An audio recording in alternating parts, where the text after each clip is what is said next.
In this lecture, we will discuss how can we find the direction and magnitude of axis of a central conic given by general equation of second degree. अब तुम्हारे को पता है कि कोई भी ये इक्वेशन है, ये जनरल सेकंड डिग्री इक्वेशन है, और अगर ये कोनिक बनती है तो अपने पास सेंट्रल कोनिक के लिए कंडीशन क्या होती है कि सेंटर और ओरिजिन कंसाइड होने चाहिए। तो हम बाय शिफ्टिंग द ओरिजिन ये कंसेप्ट यूज कर सकते हैं कि ax² plus 2hxy plus by square plus c dash is equal to 0। हमें पता है, हम ये निकाल चुके हैं ऑलरेडी। तो यहाँ पे किसका फर्क रहेगा, क्योंकि हमें पता है a, b और h इनवेरिएंट है। किसमें चेंज आएगा, सिर्फ और सिर्फ शिफ्टिंग द ओरिजिन में कांस्टेंट टर्म चेंज होगी, क्योंकि लीनियर टर्म एक्स वाई तो रिमूव ही होगी, ठीक है, तो c डैश हो जाएगा। अब इसके बाद अपने पास है, now we know that the axis of coordinate will coincide with the axis of conic if the term in X Y will disappear. देखो सबसे पहले हमारे पास होता क्या है, सपोज मेरे पास एक्स एक्सिस और वाई एक्सिस इधर है और कर्व मेरा इधर है, ठीक है, चाहे इलिप्स है चाहे हाइपरबोला। तो सबसे पहले मैं यहाँ पे शिफ्ट कर जाऊंगी, ठीक है, उसके बाद मैं यहाँ पे रोटेट कर दूंगी, अपने एक्सिस को रोटेट कर दूंगी। पहले मैंने शिफ्टिंग द ओरिजिन लिया, उसके बाद मैंने रोटेशन ऑफ एक्सिस लिया। तो देखो जब मैंने शिफ्टिंग द ओरिजिन लिया तो उससे मैंने सेंट्रल में एक्स और वाई वाली टर्म को रिमूव कर दिया। उसके बाद फिर अब मैंने रोटेशन ली, तो रोटेशन के लिए मेरे पास अब यहां से क्या होगा, प्रोडक्ट टर्म हटाना होगा। और ये भी हम आर्टिकल ऑलरेडी लास्ट लेक्चर्स में कर चुके हैं कि how can we remove the product term by using the formula tan 2 theta is equal to 2h over a minus b। अब यहां से मेरे को डायरेक्शन कैसे पता लगेगी, क्योंकि डायरेक्शन दो हो सकती है। तो यहाँ पे क्योंकि एक एक्स एक्सिस एक वाई एक्सिस दोनों मुझे डायरेक्शंस फाइंड आउट करनी है, तो यहाँ से वो डायरेक्शन कौन सी आएगी, और वैसे हम एक्यूटी लेते हैं क्योंकि दूसरी तो ऑब्वियसली उसी के ऊपर 90 डिग्री पे ही मूव करेगी। तो यहाँ पे जब मैंने लिया तो tan 2 थीटा को लिख लिया 2 tan theta over 1 minus tan square theta. अब इसको मैंने क्रॉस मल्टीप्लाई कर दिया तो मेरे पास ये कुछ इस तरीके का फार्मूला बन गया, यानी कि tan square theta tan theta में क्वाड्रेटिक इक्वेशन बन गई। जब मैं अब इसको सॉल्व करूंगी तो मेरे पास tan थीटा की दो वैल्यूज आ जाएंगी, उनके करस्पॉन्ड मैं लिख सकती हूँ कि ये मेरे पास स्लोप आ जाएंगे दो एक्सिस के, ठीक है। अब इसके बाद मेरे पास अब नेक्स्ट क्या है, अब मुझे निकालना है magnitude of axis of central conic. तो जब हम सेंट्रल कोनिक का लेंथ निकालते हैं तो उसके लिए तुम्हारे को पता है कि अगर तुम इलिप्स लेते हो तो X square over A square plus Y square over B square is equal to 1 लिख सकते। क्यों, क्योंकि सेंट्रल कोनिक में हमने लीनियर टर्म तो हटा दी, लीनियर टर्म हट गई तो एक्स वाई वाली टर्म हट गई। अब इसी तरीके से मैंने प्रोडक्ट टर्म भी हटा दी। प्रोडक्ट टर्म हटाने के बाद अब मेरे पास इक्वेशन कुछ इस तरीके की रह जाती है, ठीक है। अब मैंने c से भी डिवाइड कर दिया, c को मैं इस तरफ ले जाऊंगी तो ये equal to minus c dash हो गया। माइनस c डैश को मैंने यहाँ 1 बना दिया तो ओवर माइनस c डैश ऐसे कर लूंगी। अब इसको भी मैं थर्ड पोजीशन पे ले जाऊंगी तो इसको मैंने a स्क्वायर कह दिया, इसको मैंने b स्क्वायर कह दिया, बीच में प्लस माइनस साइन जो भी आएगा उसके बेस पे इलिप्स हाइपरबोला डिसाइड हो जाएगा। क्लियर है। अब देखो मुझे करना क्या है, अब देखो अब मुझे क्योंकि ये डायरेक्शन निकालनी, तुम्हें पता है कि इसमें जब अगर ये वाली इस टाइप की इलिप्स या हाइपरबोला हो जाए तो लेंथ ऑफ एक्सिस कितनी होती है, लेंथ और टोटल लेंथ ऑफ एक्सिस होती है 2a और 2b, capital 2 capital A 2 capital B, major axis minor axis. और इसी तरीके से सेमी होगा तो सिंपल A और B। अब देखो इस क्वेश्चन को मैं यहाँ पे कैसे कर रही हूँ, इसको क्योंकि मुझे तो इसी के लैंग्वेज के अकॉर्डिंग करना होगा, तो मैंने क्या किया, मेरे पास है to find the length of semi axis of central conic. Central conic मेरे पास कुछ इस तरीके का है। अब इसमें से फिर से मैंने प्रोडक्ट टर्म भी रिमूव कर दी ये वाला फार्मूला यूज करके, ठीक है। प्रोडक्ट टर्म रिमूव करी तो ये वाली रिजल्ट मेरे पास कुछ इस तरीके का बन गया, x square over r1 square plus y square over r2 square, क्योंकि ए बी हमने यहाँ इक्वेशन में ली हुई है, तो देखो यहाँ पे हमने किसकी हेल्प ले ली, r1 स्क्वायर r2 स्क्वायर की। ठीक है, ये बिल्कुल वही चीज है जैसे कि हम अपनी लोअर क्लासेस में इलिप्स या हाइपरबोला को पढ़ते हुए आए हैं। तो ये वाली इक्वेशन बन गई। अब देखो, अब यहां से जो मेरे पास इनवेरिएंट क्वांटिटी है, पुरानी इक्वेशन में ये थी, तो इसमें ट्रेस मेरे पास क्या था, a प्लस बी। ठीक है, a प्लस बी का मतलब क्या है, coefficient of X square plus coefficient of Y square. अब यहाँ पे मेरे पास coefficient of X square, coefficient of Y square क्या है, 1 over r1 square plus 1 over r2 square. तो ये किसके इक्वल होगा, equal to small a plus B. ऐसे ही अब दूसरी कंडीशन क्या है, A B minus H square is equal to A B minus H square. H यहाँ है नहीं, जीरो, तो केवल और केवल प्रोडक्ट टर्म्स ही आ जाएंगी, a इंटू बी वाली। तो वो मेरे पास क्या आया, ये दो की प्रोडक्ट आ गई। अब ये देखो, अब मेरे पास जो रूट्स मुझे निकालने हैं, अगर मुझे अब इन दोनों वैल्यूज को फाइंड आउट करना है, तो अब देखो यहाँ मेरे पास एक बात है सम ऑफ रूट, एक है मेरे पास प्रोडक्ट ऑफ रूट।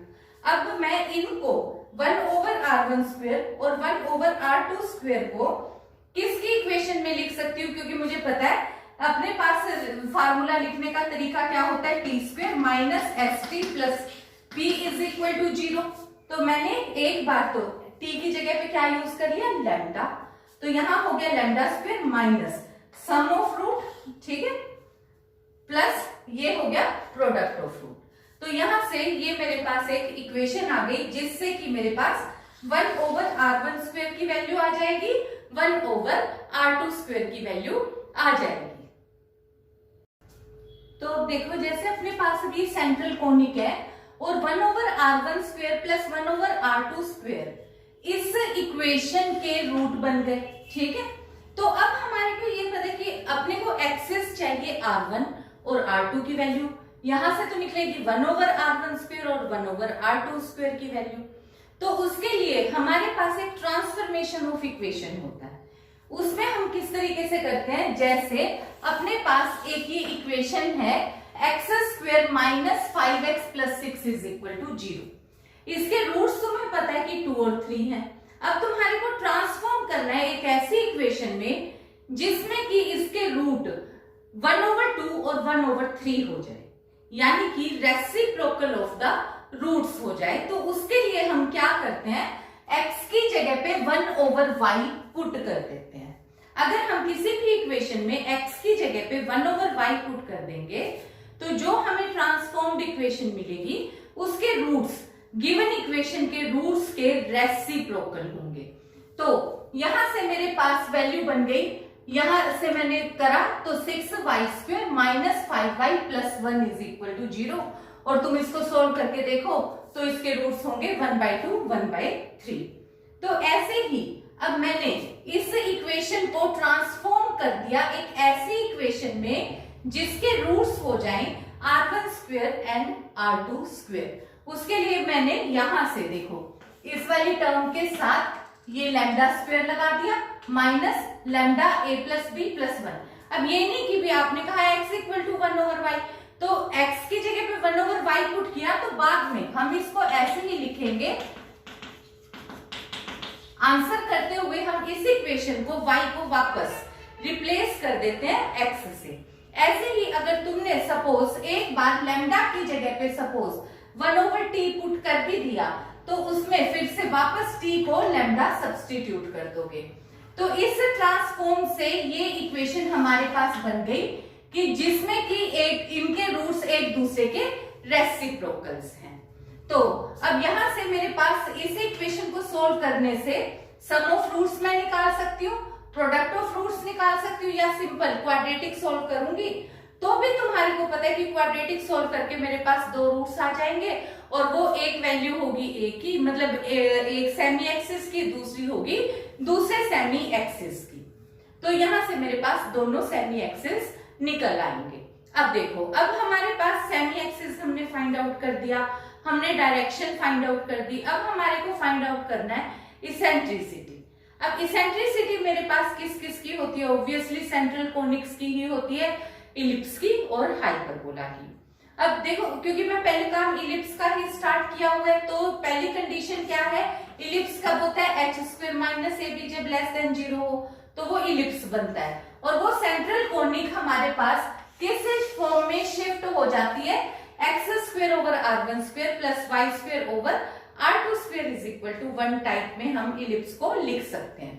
हम ये डिस्कस कर चुके। अब देखो यहां से जब मेरे पास अब रिजल्ट आया है, तो इसेंट्रिसिटी का फार्मूला मुझे पता है कि होता है b square is equal to a square into 1 minus e square.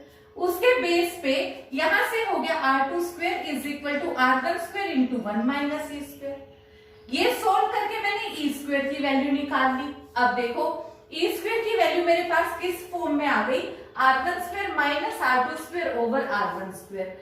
जबकि मुझे वैल्यू किस फॉर्म में चाहिए, या तो मेरे पास सम की वैल्यू है या प्रोडक्ट की वैल्यू है, इसलिए मैंने एक फॉर्म बनाई e square over 2 minus e square, जो कि बराबर है r one square minus r two square over r one square plus r two square के।